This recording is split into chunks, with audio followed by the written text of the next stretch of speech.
Hi guys, thanks so much for watching. Speaking of, I'm Stephanie, and today I'm here with Dawn Taylor, who is the CEO of AmplifiedAg. You've learned what has been some of the, I guess, the major things that you've learned doing this that surprised you about how technology could change the farming in this situation. The first thing that I've learned is, and I've always had an appreciation for farming and farmers, but I have a very large appreciation now for how hard it is. It is a hard job, whether you're doing it inside or outside.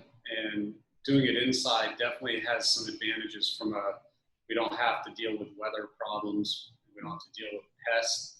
We don't have to worry about deer coming and eating half of our crop. I mean, all those types of things definitely make it a less hard job. But still, at the end of the day, it's very hard to take a seed and turn it into a plant that is attractive, that tastes good, that a consumer will buy, and be able to package it, get it into into packaging, and then get it onto a store shelf. And there's a lot of stuff that has to happen through that channel. And as we've gotten into that, it really amazes me actually how farmers have actually survived all these years, having to deal with all the wide variety of variables that they have to deal with.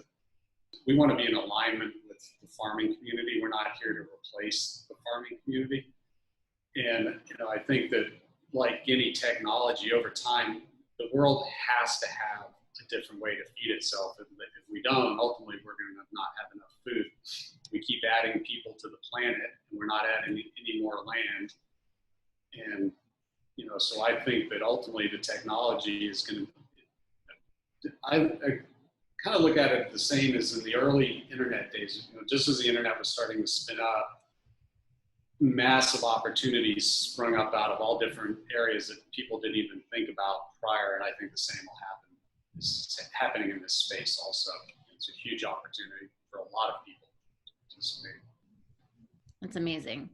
What about the farmers that you've been talking to before, the ones that were growing food on your land? What do they think about all of this? Are they really excited by the technology and maybe that they're not going to have to be working from dawn and working on the tractor at night? It's interesting. It depends on, the vast range of responses to it. But I think a lot of them see it as a potential way to also augment their business. So they, one of their challenges is most of them are seasonal. Unless you happen to be in the right part of the United States, you're a seasonal farmer. So in the downturns, it would be nice to have something predictable that you could be producing and selling, and a lot of them see that.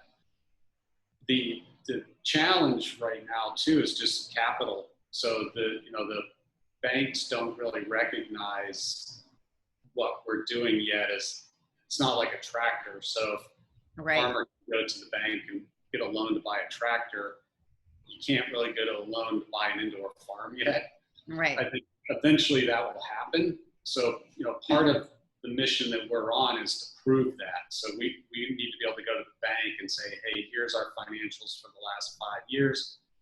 We can run a profitable business running indoor farms. And as soon as that happens, then that'll open up the banks, which I think will then create a proliferation of indoor farming once it's proven that it works. For sure. Yeah, it is really surprising that that's a challenge, because I mean, like your background that you have right now, it's perfect, and you can do that in all weather. It's fascinating that like you could get funding for things that are probably a lot more risky.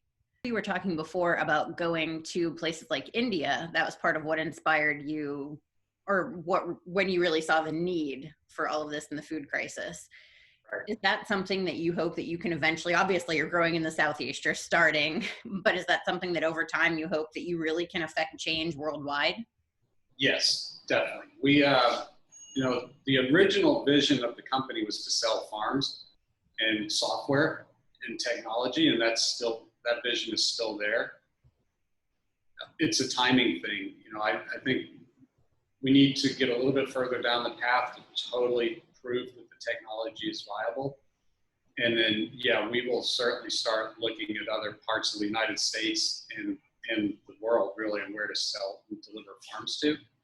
also just from an altruistic point of view as well, I have a very clear vision in putting these farms in places where people are starving to death too. One of the fantastic byproducts is that these farms produce a lot of water. Mm-hmm. So the condensation coming off of the air conditioning units generates more water than we use. So wow. If you can go into a region, particularly humid regions where you're even to generate more water, then all you really need is power. So, I think as well, this solar continues to mature, whether it's 5 years or 10 years, I think that these farms will be able to run more or less in a standalone type of format. And once that happens, then you're completely off to the races. That is so amazing. Yeah. I mean, like Don Taylor changing the world. Right. I don't know about that. That is seriously, because it's a shipping container, so it does take up some space, but it's not a lot of space.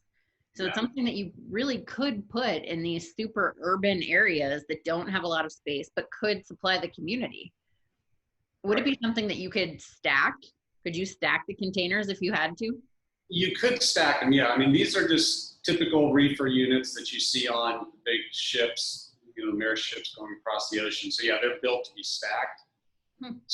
Depending on where you go, maybe you'd need to, but like our facility in Colombia, we generate around 5 million heads of lettuce a year, and we're on 4 acres of land. So wow. It doesn't really, the footprint is very small for the production.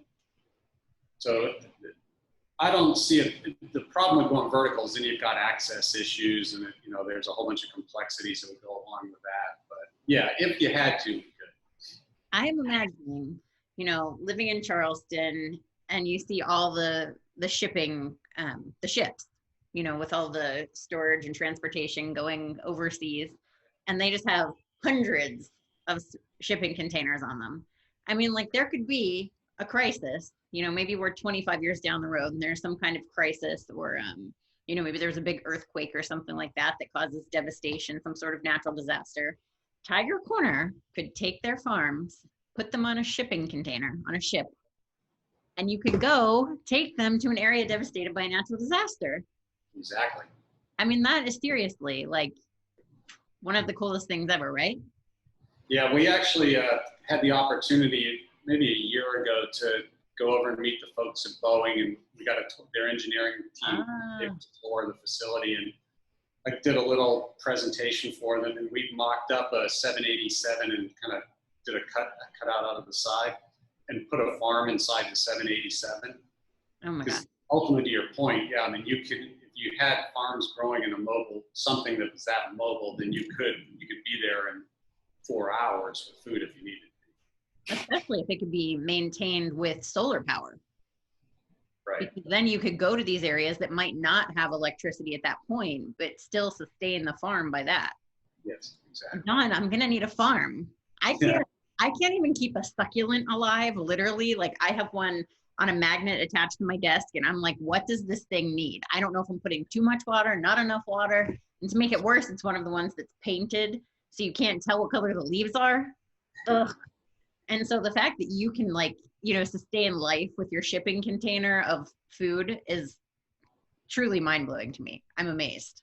Well, we have a really phenomenal team. I mean, that's our person who's in charge, Matt, who's in charge of our horticulture, super sharp person. He's built a really strong team under him. So the growing of the plants, and that's science, and we have really smart people who are figuring that out. We have really strong software engineers who work for the team. We have Kevin, a fantastic electrical engineer. And he's a mastermind when it comes to virtually everything we do from a technology perspective. So, you put all those pieces together, and then we've got some really strong logistics folks too who understand how to do big, huge, complicated things. So yeah, I mean, it's a unique set of talents that are assembled to really make that plant grow, because it is hard. It is not easy to grow a plant. No, and I love that it's just such a unique industry that it's been on my radar for a while, because I lived in Charleston and would see vertical roots on menus and things like that. but I never really thought about the whole process. But it's neat that you guys, you know, again, you have a portable way to sustain food that essentially can be grown without electricity once you have the solar power in place. And then it's also an industry that requires so many different skills. You know, so you do have the ability to still, you know, like my husband's an electrical engineer. I would have never in a million years thought that he would have been able to find a job doing something at, you know, within AmplifiedAg, other than maybe with Boxcar Central, you know, because it just, you don't, your mind doesn't go to that. But you guys have such a unique product that is, you know, able to employ so many people. So taking that through all of your other scenarios of expansion, it's not just creating jobs for farmers. It's not just creating jobs for, you know, whatever else. Like it is, you have STEM careers. So when you go to these places and could expand worldwide, you have these neat fields that really, I mean, your whole is sustaining a lot of things, jobs in all different areas and food. Where are you going to be in 5 years with this? The goal is that we'll be the market leader in the Southeast, which I completely believe will happen. And from a leafy greens perspective, so basically being throughout all the grocery stores in the Southeast is like that, you know, that macro level goal for the production company. And we will, in the next probably 2 years, start aggressively selling and deploying farms in other parts of the country and the world. And Boxcar Central also is a standalone unit in of itself. So there are farms in other parts of the United States today that are running Boxcar Central technology. So we will, and we have not really tried to sell that yet either. And we're just really staying focused on learning how to operate the farms and get that technology nailed down. And so once that happens, then, you know, I think that in 5 years, 10 years, we'll definitely be around the world. I have no doubt about that. And somewhere in there, really focused on getting a foundation put in place so that we can start putting farms in places where people need the food too. So that's kind of my, you know, what I want to see happen, what I think will happen.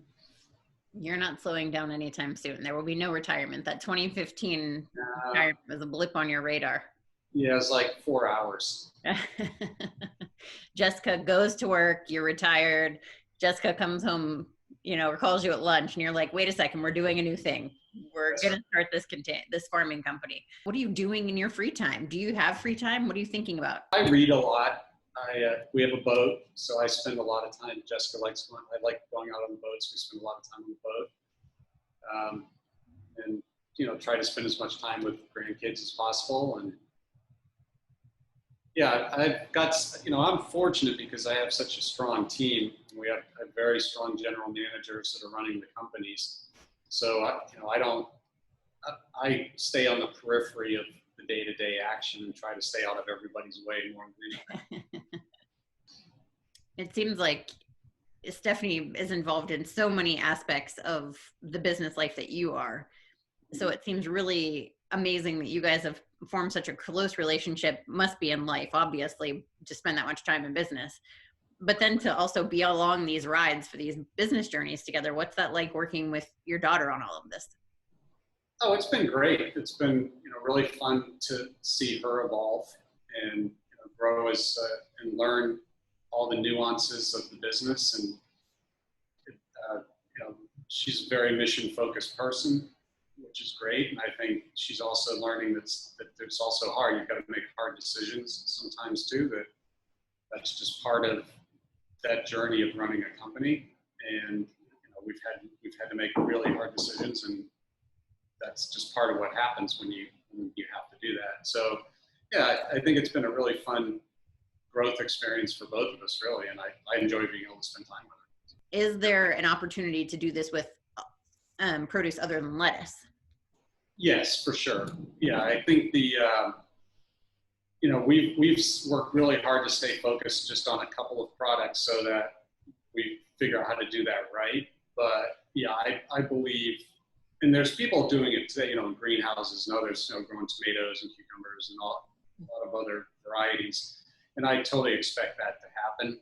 I think that you'll ultimately see large facilities that have all of the components that you need coming out of indoor farms. It just makes sense. You know, some crops like corn probably be pretty tough to do. You know, potatoes would probably be pretty tough to do, but yeah, I think you'll over the next 10 years we'll see a major shift. You have to just like be so proud of yourself, you know, and of your team certainly, but just like, holy cow, there's nothing like I've not fed anybody today with any of my produce. I'm not domestic at all. So I struggle finding anything out of my kitchen to provide to my child, let alone an entire container full of produce. Yeah, it's fun, you know, and I think I've always believed that sometimes you just have to go after something, and ultimately you never know what's going to happen, right? I mean, that's, I think, the biggest, and you hear that from a lot of people, depending on, you know, if you read a lot, you listen to a lot of podcasts, it's a very consistent story that you start to establish a vision for something and you just do it and don't give up, right? Mm-hmm. I mean, not giving up is a key component. I think it's really a neat story too, that you've done all of these different ventures through your career, and that a lot of them seem like they've just, you know, you've thought about them and you've pursued them to the point that they are a success. What would you tell other people who are in your situation? Maybe they're going to retire, or maybe they're just starting school, or maybe they're halfway through their career and they were laid off during the pandemic, who just don't think that anything like this is possible. What would you tell them about pursuing whatever that is that they're thinking of? Right. A lot of people say this, and I know it always sounds anticlimactic, but I do believe that you can do whatever you want to do. I truly believe that.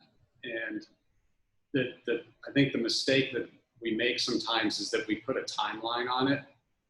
And, you know, I wrote code for 5 years in my bedroom, not because I wanted to be a CTO, but because I loved writing code. And at that time I saw, you know, it's just Microsoft was like 4 people and they were just starting to come out of the garage, and Apple, you know, so there was a very entrepreneurial aspect to technology at that point in history. And what it proved to me, I didn't even know I was doing it at the time, but what it proved to me, because I was a horrible student. I was lucky that I got out of high school. I mean, seriously, I was not a good student. So I had no preconceived notion that I could go do something. I didn't read my first book other than hockey books until I was probably in the Navy. So, you know, I think it's once you just come across stuff, always be looking and come across something that you're passionate about and that you enjoy doing just for the fact that you enjoy doing it, then just go with it and don't give up. You know, I think that's just my recurring theme over and over is if you give up, then you can't get there, right? It's mm-hmm. impossible to get there. And there's Edison used to talk about that because he had 1,000 inventions that didn't work. And he always talked about, you know, one of the things he said was that you just, at some point you have to learn when to quit banging your head against the wall, but you have to keep moving this in the right direction, right? So you have to apply a little bit of common sense to it too. But yeah, I think just going for it and then getting pretty rooted in what is important to you and what means the most to you. Because if you don't have that, it's difficult there are a lot of hard days when you're running a company, and you have to be pretty rooted in what you believe in. And if you don't have that, you're probably going to have more of a tendency to give up. So, what have you found your values? Because you just said it's important to be rooted in, you know your mission, know what you're rooted in, know what you value. What are those things for you? Respect. And, you know, I think at the end of the day, respect is the most, for me, that's the most important piece. And if you build a team around you that there's very few things that you know, I used to say that I had non-negotiables where everything's negotiable, right? I mean, there is no such thing as a non-negotiable, but there are things that you feel pretty damn strong about, and you're going to try and the best you can to hold people accountable to that are around you. And then you build a team based on that. And, so from that, and then also just drive, character, aptitude, and drive is things that I always really center on. And if you get folks around you that have those elements and they are able to treat each other with respect and treat customers with respect, then I kind of figure it all work itself out after that. So. I love that. I love your story, Don. It's so great. I love what you guys are doing. I'm so impressed by everything. I now want to eat all the lettuce, which is great because I really like carbs a lot. Awesome. Yeah, I lettuce. Thank you so much for joining me, and thanks all of you for watching. Speaking of, bye. Thank you, Shetty.